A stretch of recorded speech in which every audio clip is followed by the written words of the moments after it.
Good evening, good morning, good afternoon.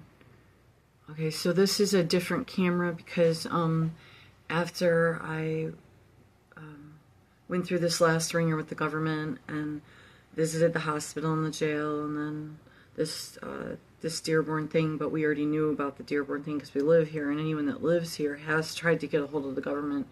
What needs to be understood is we're not all just sitting around drunk or stoned. I mean, that is the case, but we can also use a phone if that happens to happen, because there is a high level of addiction in Michigan. Is that we have all harassed the government to the point where we waited and waited and waited, and then people started yelling and screaming at the government because we didn't know what else to do. That's what happens, because when people they know there is a hostage situation on the way. So I need to make this brief. This is a new camera. In some ways it seems more realistic, but not. I wouldn't have a clue what I look like now. Stuff changed from the explosion. I'm never going to adjust to that.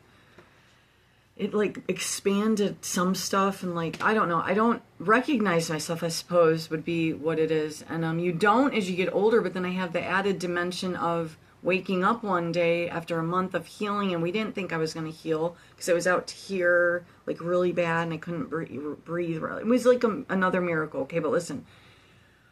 So all of it together, I broke my other phone, and I don't want to discuss that, and I'm not proud of myself, and I do not agree specifically with some of the approaches up in Muslim town, because we would have been more than able to warn you not to do that, because you could liable to have caused yourself a permanent injury like I have, because we didn't even do that. I'm not going to discuss it right now, but it starts out little, and not everyone at the hospital and jail was a full-out criminal or mentally off. So they're planting people in these last remaining hospitals. They were not all rolling on the ground screaming and whoa! That takes time for the doctors to do that to people. Several hospital visits. This is cognitive speaking people that, just like me, had extremely illegal legal proceedings done. That's an oxymoron. Illegal hostage situation, violation of privacy, no warrants, raiding properties, no real actual cops, some mixed in, but some just dressed up in a costume, but you think it's a cop, but it's not. They don't have a badge number. They don't have a proper name. That's the Muslims. They took over Michigan. It has been going on for at least 15 years solid, but longer, because there wasn't enough just kind of making sure who's who. I'm pissed because we saw what we saw in our town take over with the stores and gas stations like any other town in every other country, every other state, but there's more specific states where it's a little more.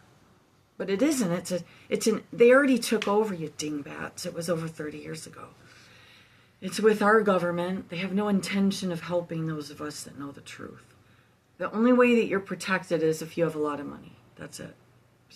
And that's really with any society on the face of the earth since the beginning of time. So, it's why I never wanted to stay here. It's why I kept trying to flee. I will never be over my family hostage. You guys fucked up. God's calling on my life. The parents that raised, and they didn't stop. Do you understand? People are like, it's my fault, or I'd listen, or no. These people went out of their way to destroy me. Up till today. Just extended out. That is insane. They spent 51 years trying to hurt me in so many ways to keep me from God's calling.